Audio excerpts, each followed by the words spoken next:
Olá, pessoal. Dando sequência na nossa disciplina de eletrônica A, nós vamos hoje então ter a nossa terceira aula, onde a gente vai ver a segunda parte do conteúdo de diodos semicondutores. Então, essa parte 2 de diodos. Na nossa ementa, a gente já viu lá na primeira aula a parte mais teórica da parte de semicondutor. A gente falou de dopagem, modelo atômico, como que a gente criava aquela nossa junção PN. Na segunda aula, a gente começou a ver os primeiros dispositivos semicondutores, onde a gente viu o início de diodo PN.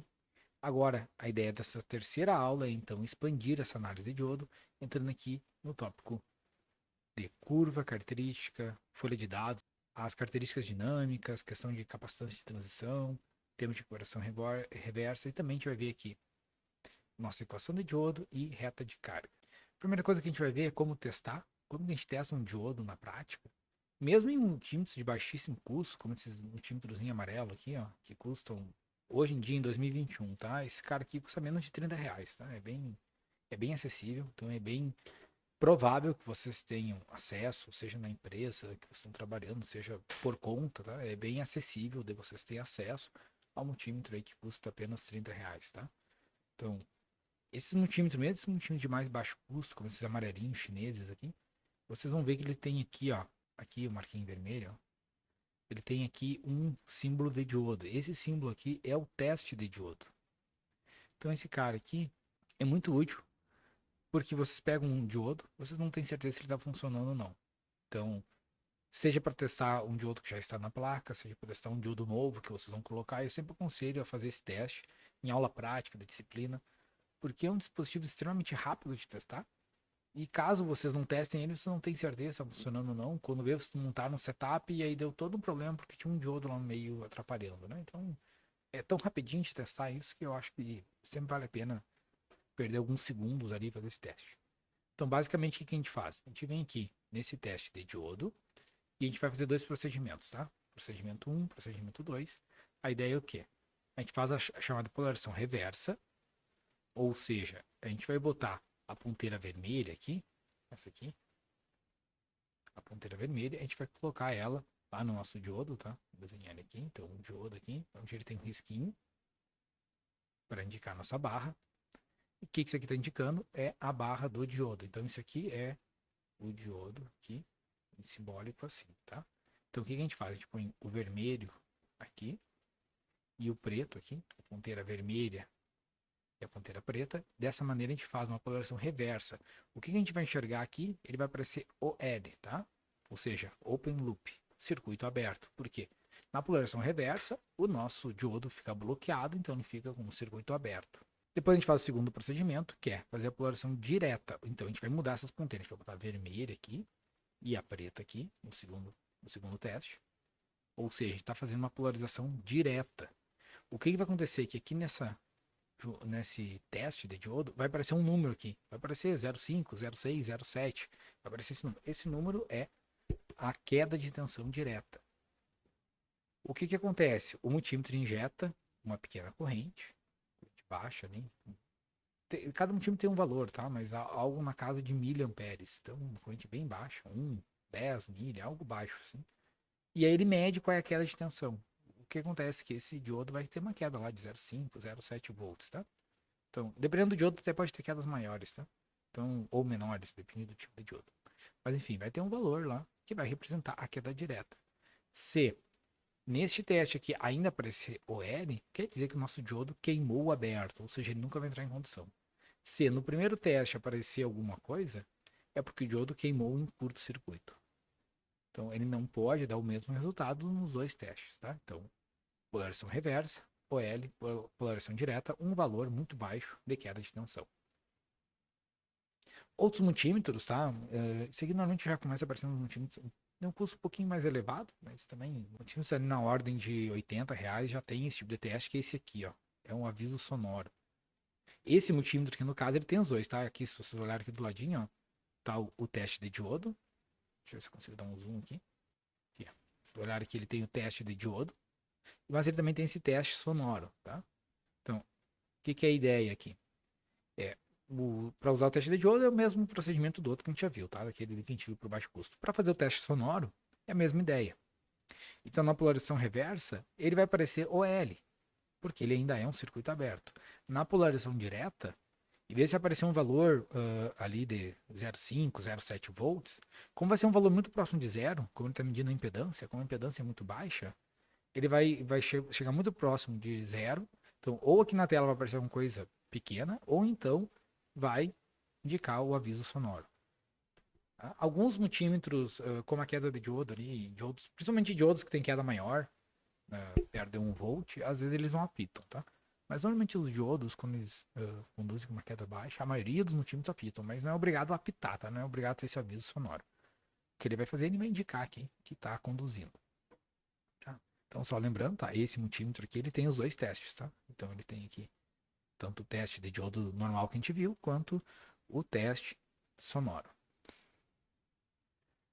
O que acontece? Que alguns multímetros mais antigos, aqui no caso eu peguei um multímetro analógico, tá? Esse aqui. Então, multímetros analógicos, esses multímetros mais antigos, eles não têm teste de diodo, se vocês olharem aqui. Esse aqui, no caso, ó, ele até tem aqui, vamos dar um zoom de novo, desculpa. Ó, ele tem aqui, ó, o aviso sonoro também. Então, vocês podem também fazer o aviso sonoro. Mas nem sempre, às vezes o multímetro analógico antigo não tem aviso sonoro nem teste de diodo. Aí, como é que vai fazer o teste? Vocês vão vir aqui na escala de ohmímetro. Então, a gente vai medir impedância, tá? Vamos medir a resistência.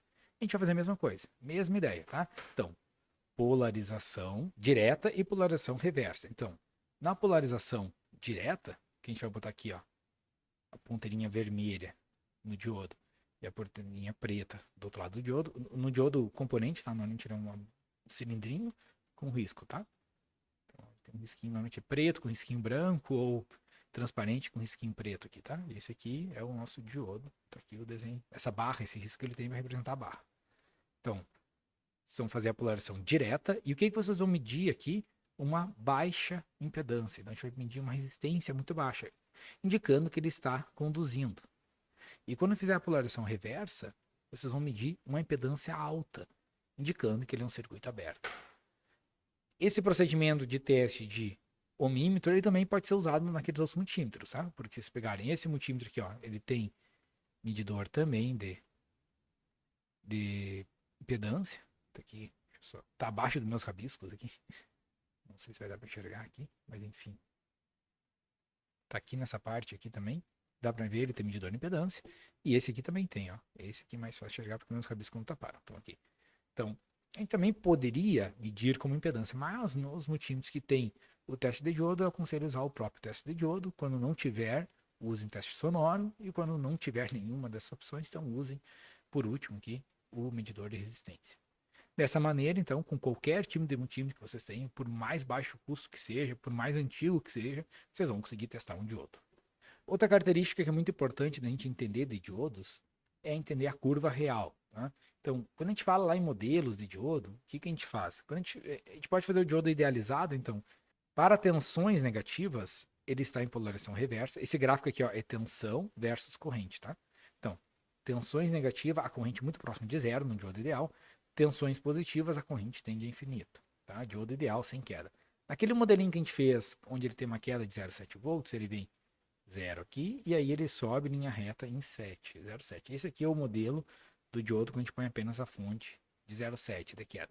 Mas um diodo real, um diodo do mundo real, se vocês forem medir, aqui tem duas curvas, ó. Então aqui no pontilhado tá uma curva de diodo de germânio, e aqui no azul clarinho a curva de um diodo de silício.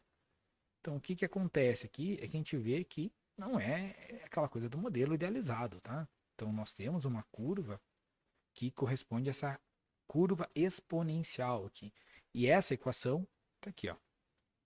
Essa aqui é realmente a equação que a gente vai ter quando a gente falar em curva de diodo. Se quiserem plotar aquilo ali matematicamente, essa é essa equação. Então, a gente vê aqui, ó, que a curva, a característica do diodo, tá? Ela depende.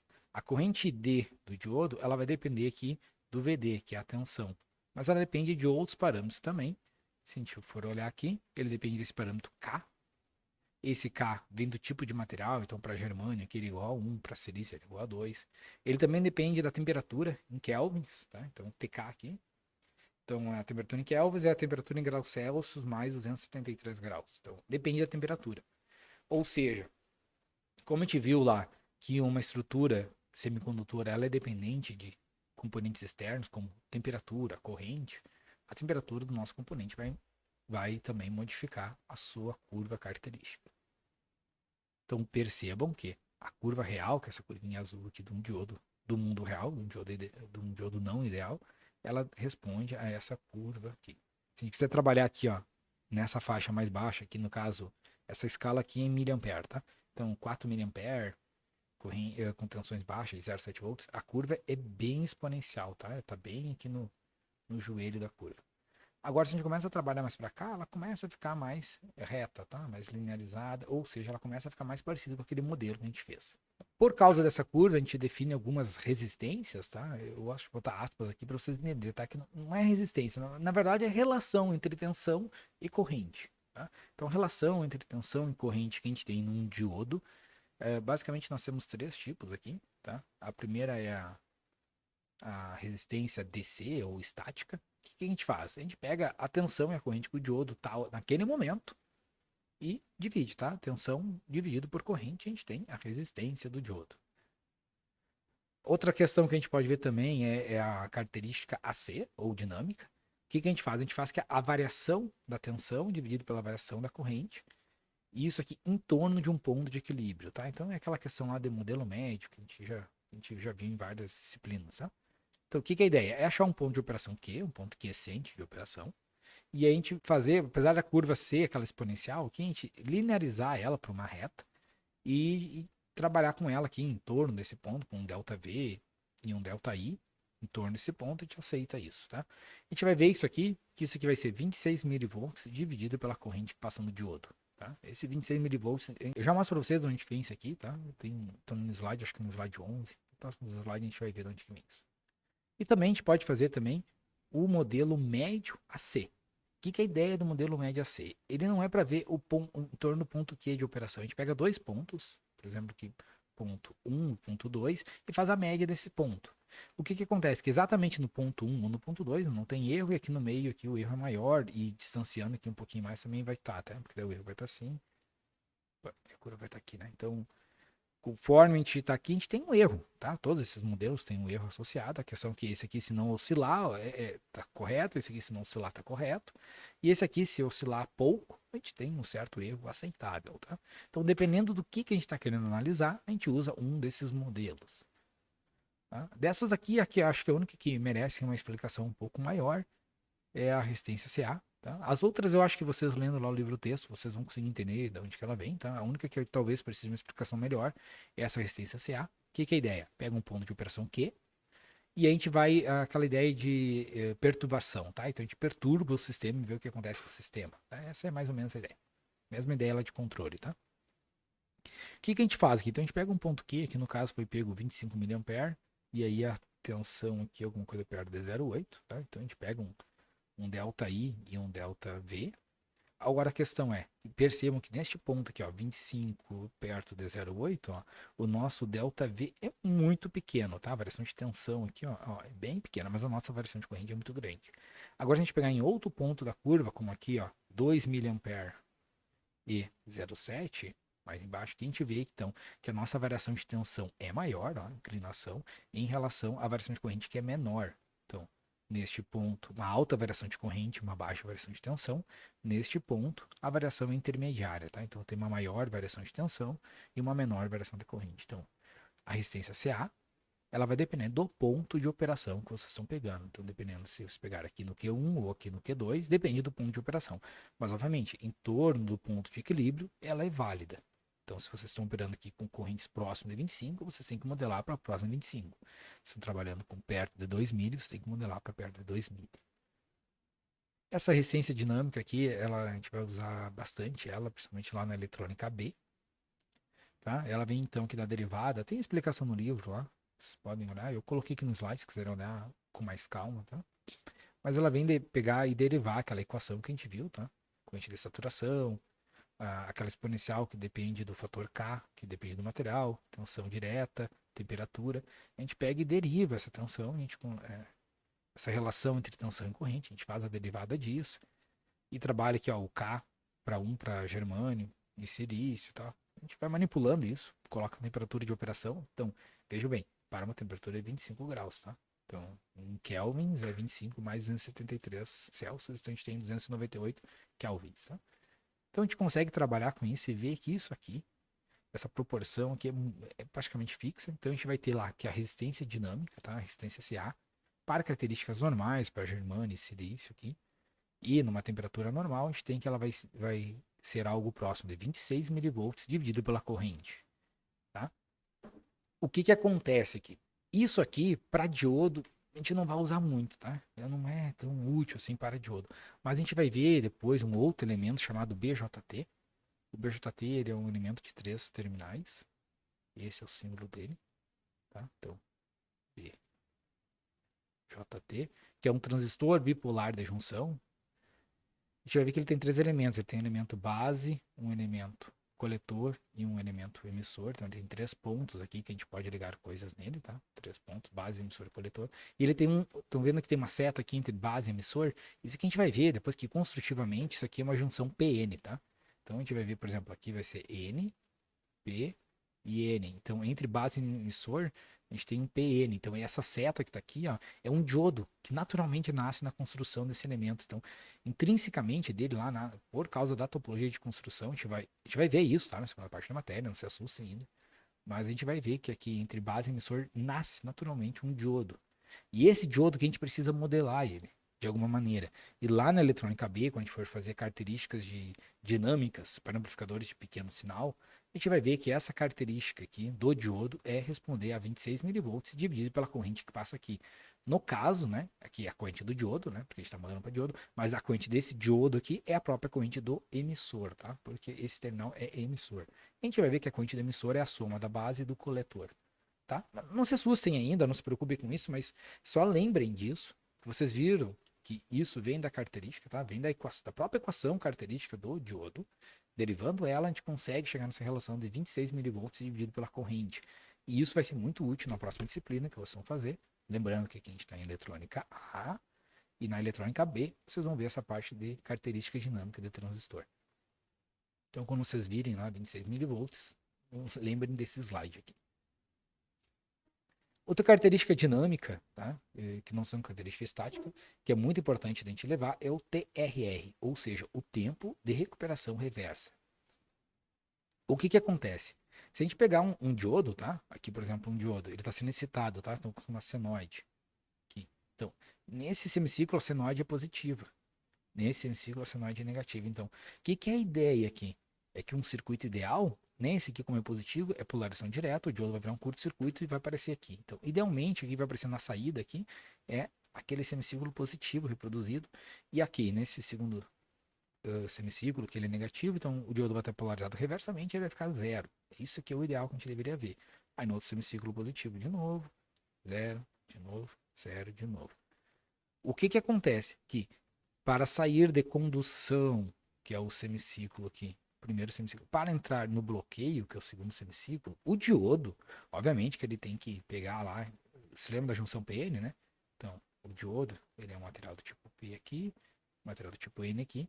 Então, ele naturalmente tem lá a região de depressão. Então, ele está em bloqueio. Quando a gente polariza diretamente, a gente movimenta aqui dentro os elétrons e força esse cara a conduzir corrente nesse sentido. Ou seja, na polarização direta, a gente força a criar um caminho. Na polarização reversa, quando a gente tenta conduzir a corrente nesse sentido, a gente aumenta a região de depressão. Ou seja, a gente rearranja aqui dentro esses portadores para bloquear. Tá? Então a gente precisa criar novamente aqui essa região de depressão energética para ele bloquear esse cara. O que que acontece? O problema é que isso não é instantâneo, tá? É rápido, é rápido, mas assim, não é instantâneo. Então precisa de um tempinho para a gente pegar esse cara e tirar da condução. Ou seja, quando a gente testa isso em alta frequência, principalmente quando a gente trabalha com sinais acima de 20K, tá? Tipicamente acima de 20 kHz, isso aqui é bem perceptível. Então a gente começa a enxergar esse efeito aqui, ó, que é uma cauda. Vocês estão enxergando aqui essa caudinha? Então, em vez da saída desse circuito criticador meia onda ficar isso em um zero, aparece um pequeno tempinho aqui, ó, onde tem um pequeno ciclinho aqui, tá? Não é, obviamente, não é o ciclo inteiro, tá? O ciclo inteiro seria tudo isso, tá? É só um pedacinho aqui, que é uma energia necessária para rearranjar esses elétrons aqui dentro e esse cara conseguir bloquear novamente. Como eu disse, isso é rápido, mas não é instantâneo. Então, aqui, o diodo muito comum, tá? Um N4007, um dos diodos mais comuns de achar no mercado. Tudo que é aplicação retificador de baixa frequência usa esse diodo. É um diodo barato, antigo e confiável, tá? Tempo de, tempo de recuperação reversa, 30 microsegundos. Pô, é rápido, mas não é instantâneo. Vejam, por exemplo, outro diodo muito comum, um N4148. É um diodo já de... Esse diodo aqui, tá? O 4007 é diodo para 1 kV, 1 ampere. Esse outro diodo aqui é para 100 volts e 100 miliampere, tá? Então ele é um diodo de menor potência, então menor tensão e menor corrente, mas ele é um diodo muito mais rápido, tá? Então, um N4148 é um diodo de sinal, ele é um circuito para baixa potência, então trabalhando com sinais de até 100 volts e 100 miliampere é muito comum, é outro diodo. Eu acho que os dois diodos mais comuns que vocês vão achar em tudo que é projeto aí é a família 4007 e a família 4148. O que que acontece? Que o 4148 é muito mais rápido, tá? Então é 4 nanosegundos o TRR dele. Então vejam que mesmo com operação em alta frequência, pô, 20 kHz, ele consegue trabalhar tranquilamente. Então, normalmente, circuitos de drive, circuitos que vão gerar ondas quadradas, circuitos que precisam de alguma coisa, acabam usando esse tipo de diodo, como o 4148, porque são diodos muito mais rápidos. Obviamente, tá? Existem diodos que conseguem trabalhar com tensão corrente alta, diodos de potência, e também conseguem trabalhar com TRR bem baixo. Existem, mas não são os diodos mais comuns, eles são diodos mais específicos, tá? Eles também são diodos normalmente um pouquinho mais caros, então, vamos dizer assim, eles não são genéricos, porque se existisse um diodo do mesmo custo do 4007, tá? Com as mesmas características de potência e fosse mais rápido, a indústria naturalmente ia botar o 4007 em desuso e ia substituir por esse novo diodo. Então, ainda isso não aconteceu, porque os diodos com a mesma característica do 4007, eles acabam sendo, né, mais caros. Então, por isso que ainda não está. Existe, obviamente, também a família UF, tá? Então, existe também o F4007, o F4148. O que que é o F? É ultra fast. Então, são diodos ultra rápidos. Mas não quer dizer que um F4007 seja mais rápido que um N4048, mas sim que o UF4007 é mais rápido que o 1N4007. Tá? Então, entre eles, o UF com o mesmo número é mais rápido que o 1N daquele mesmo número. Mas não quer dizer que um UF4007 vai ser mais rápido que o 1N4148. Então, cuide desses detalhes, sempre olhe no datasheet. No final dessa aula, a gente vai aprender a ler um datasheet também, para vocês poderem não ficar só nesse mundo no mundo teórico, nessa questão de só saber fazer circuito de papel, tá? A ideia é que vocês consigam transportar esse conhecimento teórico para o mundo real e, com isso, criar produto, criar soluções para a sociedade, tá? Então, a gente vai ver no finalzinho como ler um datasheet. Então, aqui tem uma explicação melhor do TRR, tá? Essa questão lá da tensão direta, e aí ele tem essa areazinha aqui que ele precisa, tá? E o TRR, ele é criado por duas questões, tá? Que é o TS e o TT. Então, tem aqui a definição, tá? É o tempo que os portadores minoritários precisam para voltar, e o outro também é o tempo que a corrente vai reduzir do nível nominal até o nível de não condução, tá? Então, é a questão, por exemplo, da corrente lá tá passando 1 ampere, até esse 1 ampere extinguir e ir a zero, tá? Ou muito próximo de zero. Tá? Então, a soma desses dois, TS e TT, criam o chamado TRR. O que normalmente a gente olha no datasheet é direto o TRR, porque é mais rápido e fácil de fazer o projeto olhando apenas uma variável. Outra característica não ideal do diodo que muitas vezes a gente explora, é bem útil, é a chamada capacitância de transição. O que que acontece? O nosso diodo aqui, se vocês lembrarem, né, ele é uma junção PN, então P, N, e no meio tem o isolante. Ou seja, nós temos condutor, isolante, condutor. Se vocês lembrarem disso, é exatamente a mesma coisa de um capacitor de placas, né? Pegar lá a definição como é que é um capacitor de placa, a gente põe uma placa condutora aqui, um material isolante aqui no meio e outra placa condutora aqui e liga dois terminais. Então, aqui condutor, isolante, condutor. Ou seja, o nosso diodo naturalmente ele tem a mesma característica de um capacitor.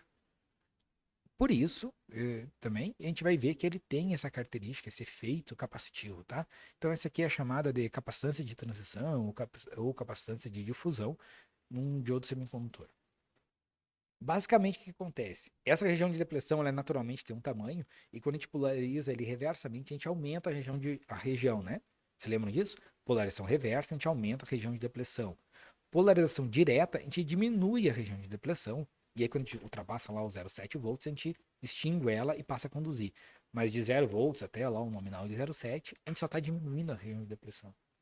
Então, a gente consegue aqui, ó, pegar um diodo, ó, tá aqui a capacitância dele versus a sua tensão. Então, a gente consegue aumentar a tensão lá de 0 aqui até 0,5 volts, a gente aumenta aqui a capacitância. Por que que a gente está fazendo aqui? A gente está diminuindo essa região de depressão aqui. E se a gente pegar para o outro lado aqui e começar a fazer uma polarização reversa aqui, a gente diminui a capacitância dele. A gente pode pegar um diodo e alterar sua tensão, tá? Que botando uma tensão negativa na polarização reversa, ou uma tensão positiva não superior lá ao 0,7 dele, né, se for 0,7, a gente consegue mudar o valor da capacitância. Então, isso é muito interessante, a gente consegue ter um capacitor que varia a sua capacitância de acordo com a tensão aplicada nele. Então, a gente tem um capacitor eletrônico, onde a gente consegue mudar as características de capacitor. Isso é extremamente útil, principalmente lá em circuito de sintonia que o pessoal usa em telecom, para pegar um circuito, por exemplo, um RLC, tá? Então pega um resistor, um indutor e um capacitor, e esse C é variável. E aí o que a gente faz? A gente injeta uma tensão sobre esse C e ele muda a sua capacitância. Então em um filtro RLC, a gente muda a frequência dele. Então isso aqui dá para usar para fazer sintonia. Então você consegue fazer um gerador de tensão, uma fonte de tensão controlada, onde vocês vão injetar essa tensão sobre um diodo, mudar a sua capacitância e mudar a frequência de ressonância de um circuito. Então, com isso, vocês conseguem gerar um circuito eletrônico, que é uma fonte de tensão, que muda a característica de outro circuito eletrônico, que é a sua frequência. E com isso, você consegue fazer sintonia. Por exemplo, trocar de estação de rádio, né? Então, a gente consegue fazer esse tipo de questão usando essas características não ideal do diodo, que é a capacitância de transição e de difusão. Então, existem essas características aqui e elas são interessantes. Essa parte não ideal, que às vezes o pessoal reclama, mas é não ideal, então vai atrapalhar. Bom, às vezes dá para usar isso a favor, né? O próximo tópico que a gente vai ver é fazer a reta de carga. Só que eu estava editando o vídeo e vi que o vídeo está ficando um pouco longo, então eu vou interromper o vídeo aqui e vou dividir essa aula em duas partes, tá? Então essa primeira parte que a gente viu aqui, a gente viu até o tópico 3. Eu vou interromper o vídeo e aí no próximo vídeo a gente segue os próximos itens. Até mais, pessoal.